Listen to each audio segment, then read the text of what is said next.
Free access to public spaces is something most of us take for granted, with many people assuming that the public realm they use and enjoy is council owned and controlled. But the growth of privately owned public spaces, often accompanying new urban developments, has so concerned the London Assembly that it has launched an investigation into the issue. I went along to London City Hall to speak to the chair of its Planning and Housing Committee, Nicky Gavron, and I started by asking her how the investigation came about. Yes, well, our starting point for this review is that the Mayor made a manifesto commitment that he wanted to see public space, which is very important to Londoners, he wanted to see it as accessible as possible and as unrestricted as possible. Now, there is a worrying trend that public space is often privately managed, and we're seeing some restrictions.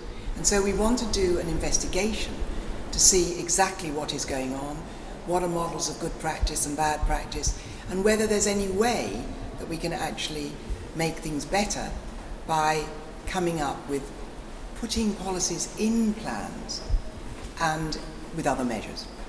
Okay, so what is the problem with private space? I mean, the area from the City Hall here is private.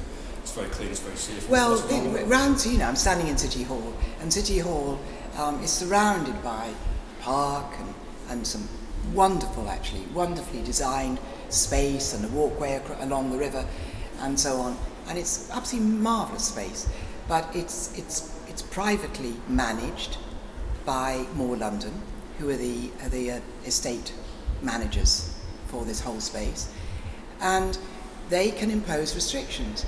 They can restrict, although it's public. What's outside here, you see it. They can actually restrict. For instance, they can restrict kids from skateboarding, even in the evening when hardly anyone's around. They can stop people like yourself being outside, taking photographs, videoing, and again, it's public. And there are a whole range of ways in which they can impose restrictions. I'm not saying this is that bad, but in fact, there often are cases where it really is very serious.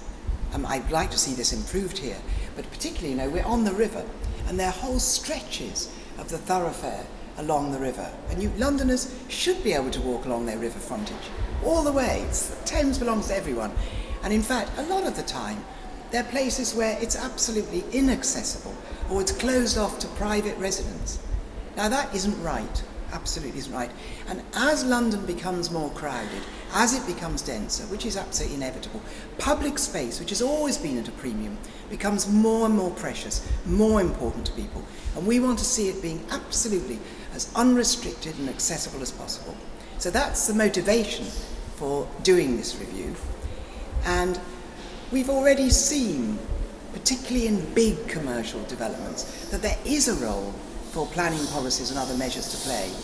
And for instance, with King's Cross, very, very big development, so many homes, almost a new town.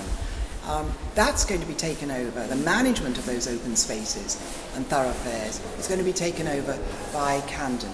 And there are other ones coming along, Elephant and Castle, the Olympic Park, let's think, Brent Cross, Cricklewood. All these are huge.